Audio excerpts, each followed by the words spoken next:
สบายดีเนาะมาพอกันดีแล้วกับเพจคณิตศาสตร์พื้นฐาน C-Boy Basic Maths เนาะมื้อนี้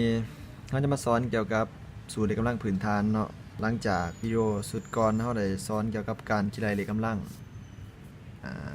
ตัวอย่าง2กำลัง2เท่ากับ4 3กำลัง3เท่ากับ27ต่างๆเนาะเราได้สอนไปแล้วในวิดีโอสุดก่อนหน้านี้เนาะให้ทุกคนกลับไปเบิ่งคืนเนาะวันนี้จะมาสอนสูตรกำลังพื้นฐานที่นิยมกันใส่เนาะใส่ลายเนาะก็คือตัวอย่างสูตรทำอิฐนี่เนาะa กำลัง0เนาะจะเท่ากับเท่าไร a กำลัง0เนาะเท่ากับ1เนาะเมื่อ a ต่างจาก0หมายความว่าทุกตัวเลขเนาะทุกจำนวนที่มาขึ้นกำลัง0จะเท่ากับ1เนาะตัวอย่าง2กำลัง0ก็จะเท่ากับ2เพื่อนนี่เนาะต่างจาก0เนาะตัวอย่าง3กำลัง0ก็จะเท่ากับ100กำลัง0ก็จะเท่ากับ1คือกันเนาะสูตรตัวนี้คงจะบ่ยากเนาะทุกคนคงจะจืดได้เนาะเอามาเบิ่งสูตรที่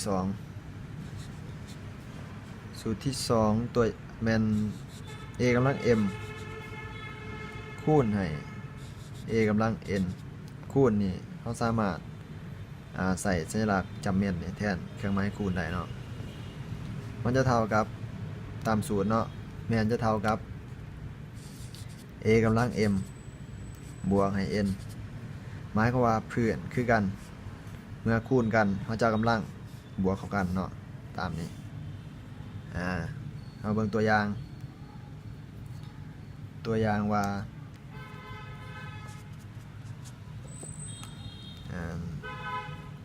2กำลัง3เนาะมาคูณให้2กำลัง4เนาะพื้นคือกันเนาะ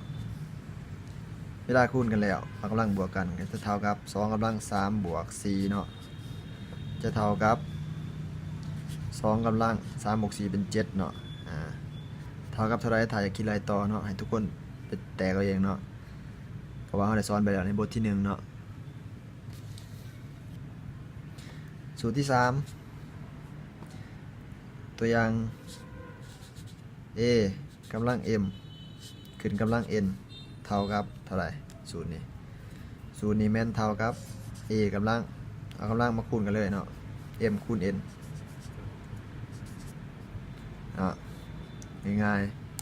ๆนี่เป็นสูตรมันตัวอย่างว่า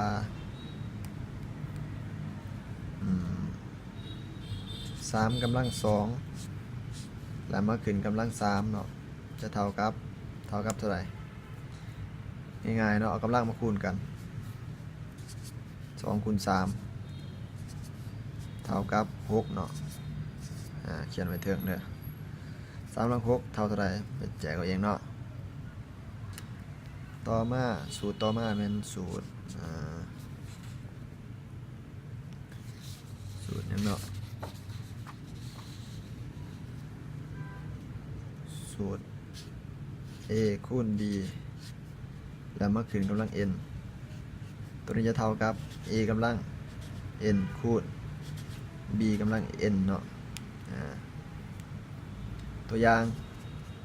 หมายความว่าตัวนี้มันกำลังเข้ามาได้เนาะเข้ามาในตัวทั้งในเข้ามาในตัว a และตัว b เนาะตัวอย่าง2คูณ3ขึ้นกำลัง5จะเท่ากับเท่าไหร่ง่ายๆเลยเนาะ5เข้ามาเป็น2กำลัง5เข้ามาใน3เป็น3กำลัง5เนาะแล้วก็เป็นไล่ถ่ายไล่ต่อกันไล่เนาะ2กำลัง5เท่าไหร่เท่า32เนาะ3กำลัง5เท่าไหร่ไปไล่เองเนาะเพราะว่าได้สอนไปแล้ว